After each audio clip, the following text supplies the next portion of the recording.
Hello friends and welcome to this tutorial जिसमें हम internal audit option को detail में सीखेंगे। सबसे पहले हम समझते हैं कि इंटरनल ऑडिट ऑप्शन क्या है और उसका क्या यूज है। इंटरनल ऑडिट एक ऐसा ऑप्शन है जो आपकी सारी इनवॉइसेस को चेक करता है एंड देन चेक करने के बाद उसमें से वो एरर्स इंडिकेट करता है जिन एरर्स की वजह से आपकी जीएसटी रिटर्न्स फाइल होने में प्रॉब्लम हो सकती है।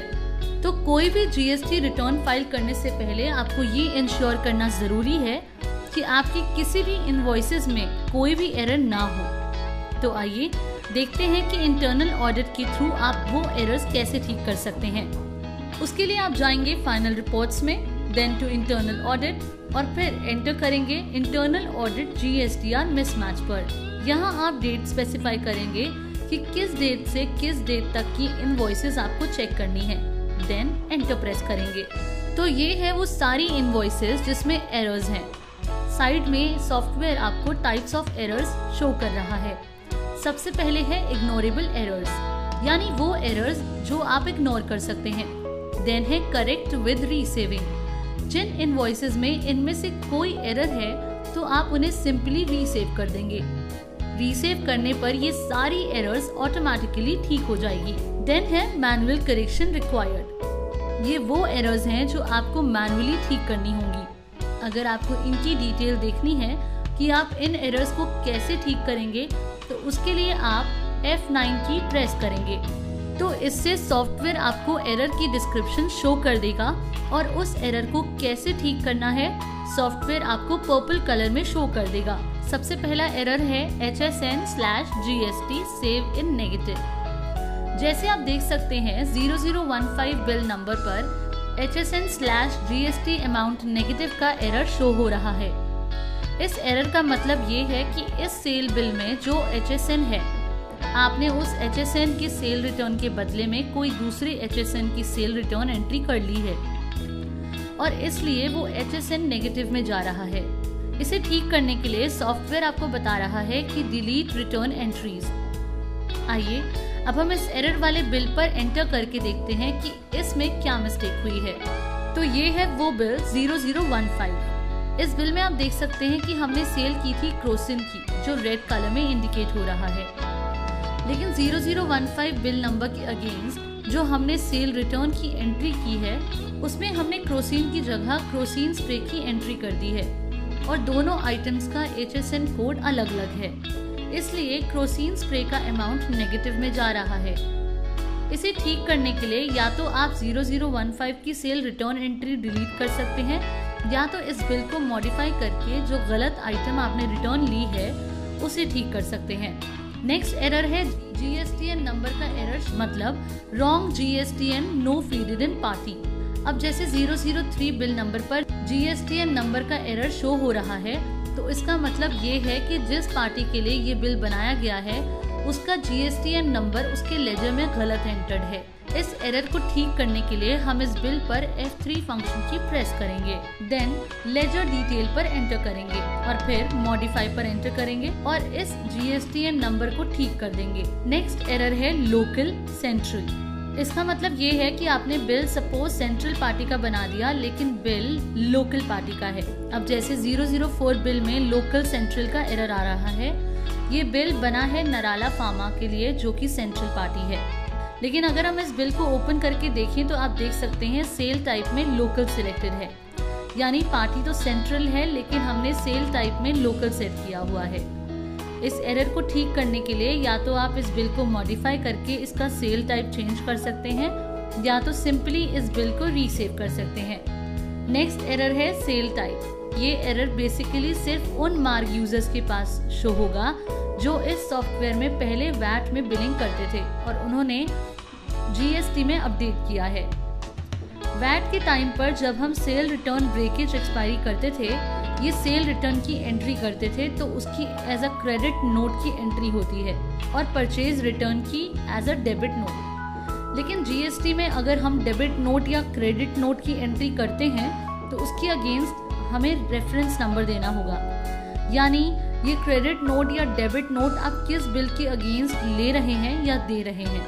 तो अगर आपके पास बिल नंबर नहीं है या रिकॉर्ड नहीं है तो आप उन डेबिट नोट और क्रेडिट नोट को सेल और परचेज में कन्वर्ट कर सकते हैं, सिंपली उन बिल को वापस रीसेव करके।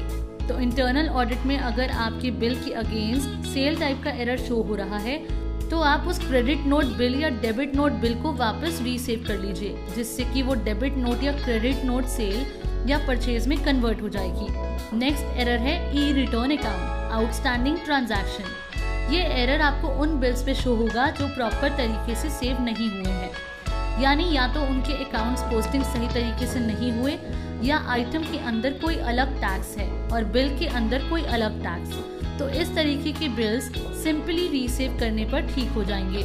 नेक्स्ट है SGST CGST एरर। ये एरर उन बिल्स में शो होता है जिन बिल्स में कोई ऐसी आइटम या आइटम्स हैं जिनके आइटम मास्टर में SGST और CGST का परसेंटेज अलग अलग डिफाइंड है। जैसे इस बिल पर SGST और CGST का एरर शो हो रहा है।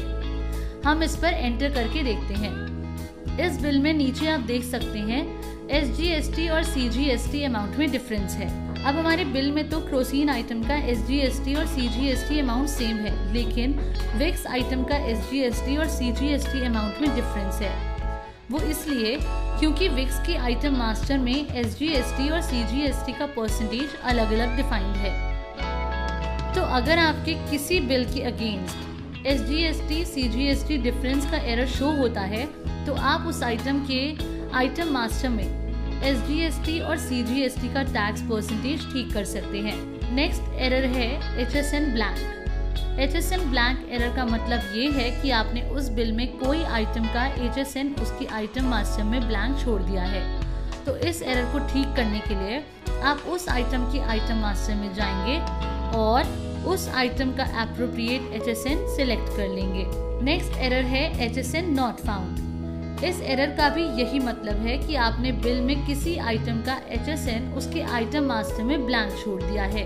नेक्स्ट एरर है HSN ट्रांजैक्शन एरर। ये एरर उस बिल के अगेंस्ट शो होता है जिस बिल में कोई ऐसी आइटम है जिसके आइटम मास्टर में HSN टैक्स परसेंटेज अलग है और SGST CGST टैक्स परसेंटेज अलग। तो आपको इसे मैन्युअली ठीक करना होगा। इसके बाद नेक्स्ट एरर है HSN item versus transaction error. ये एरर उस बिल के अगेंस्ट शो होता है जब उस बिल में कोई ऐसी आइटम हो जिसका टैक्स परसेंटेज अलग और उस बिल में उसी आइटम का टैक्स परसेंटेज अलग। जैसे अगर हम इस एरर वाले बिल पर एंटर करें तो आप देख सकते हैं बिल में विक्स आइटम का tax percentage 9+9 that is 18% show हो रहा है। लेकिन अगर हम विक्स आइटम की आइटम मास्टर में जाके देखें तो आप देख सकते हैं यहाँ 12% GST डिफाइंड है, यानी बिल में इसी आइटम का टैक्स परसेंटेज 18% डिफाइंड है, लेकिन उसकी आइटम मास्टर में 12% डिफाइंड है। आप चाहें तो इसे मैन्युअली ठीक कर सकते हैं या इग्नोर कर सकते हैं। जैसे कि आप देख सकते हैं सॉफ्टवेयर आपको बता रहा है कि आप इस एरर को इग्नोर कर सकते हैं, क्योंकि जैसे कि आप जानते हैं कि GST के बाद कुछ आइटम की टैक्स परसेंटेज रिवाइज हुए थे।